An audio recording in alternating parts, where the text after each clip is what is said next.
সরকারের কাছে একটি অনুরোধ। সেই অনুরোধটি হলো, দেখেন, যদি গত 5ই আগস্ট 2024-এর যে সরকারটি পতন হয়েছিল, তার ওয়ান অফ দ্য রিজন ছিল হচ্ছে বেকার একটি জনগোষ্ঠী, বিশাল একটি জনগোষ্ঠী যার কর্মক্ষমতা নাই, বা কর্মক্ষমতা থাকলেও তাদের কর্মসংস্থানের ব্যবস্থা নাই।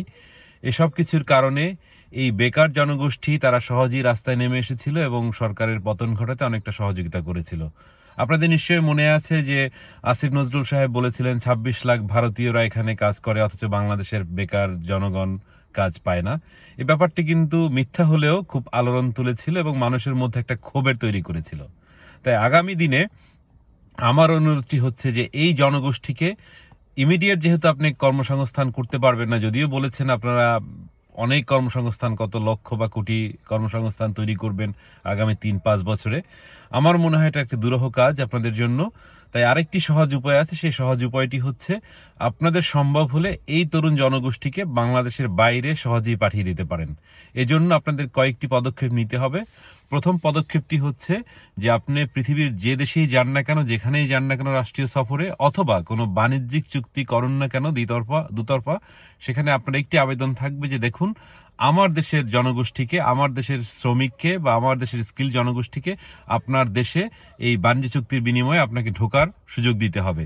আপনারা জানেন মধ্যপ্রাচ্যের দেশ আরব আমিরাটসে অনেকদিন যাবৎ বাংলাদেশের জনশক্তি রপ্তানি বন্ধ, এবং অনেকগুলো দেশ রয়েছে যেখানে জনশক্তির খুব একটা সহজ অ্যাক্সেস নাই। এই অ্যাক্সেসগুলোকে আপনাদের নিশ্চিত করতে হবে। আরেকটি বিষয় নিশ্চিত করতে হবে, সেটি হচ্ছে এই জনগোষ্ঠীকে সহজলভ্য একটি ঋণের ব্যবস্থা করতে হবে। দেখেন, আপনারা 2.5% রেমিটেন্সের জন্য ভর্তুকি দিচ্ছেন বা প্রণোদনা দিচ্ছেন। এই 2.5% যদি আপনি এই জনগোষ্ঠীর জন্য গভর্নমেন্ট ব্যাকড একটি লোনের ব্যবস্থা করেন, যে 10 বা 15 বছরের মধ্যে এই প্রবাসী যে এই লোনটি পরিশোধ করবে মাসে মাসে তার বেতন থেকে, এটি যদি আপনারা করতে পারেন এবং ব্যাংকে যদি আপনারা বলেন যে যদি কোনো কারণে এই প্রবাসী লোন পরিশোধ না করতে পারে, কোনো অপ্রাসঙ্গিক কারণে বা কোনো একটি দুর্ঘটনার কারণে, তাহলে অবশ্যই গভর্নমেন্ট সেই লোনটি ব্যাংকে পরিশোধ করে দিবে। আপনারা জানেন যে আসিফ নজরুল আরও বলেছিলেন যে প্রবাসী মন্ত্রণালয়ের বা প্রবাসী কল্যাণ ব্যাংকে 1500 কোটি টাকা আছে। এই টাকাগুলো কিসের দরকার? তার মানে হচ্ছে আপনার যে কর্মসংস্থানের যেসব শিক্ষা প্রতিষ্ঠানগুলো আছে, সেই শিক্ষা প্রতিষ্ঠানগুলো থেকে অবশ্যই তাদেরকে আরও একটু পলিশ করতে হবে, তাদের স্কিল নিয়ে চিন্তা করতে হবে। তারপর সেখান থেকে যারা পাশ করে বের হবেন তাদেরকে অবশ্যই সেই ঋণের ব্যবস্থা করবেন এবং সেই ঋণ নিয়ে যাতে তারা সহজে বিদেশে যেতে পারে।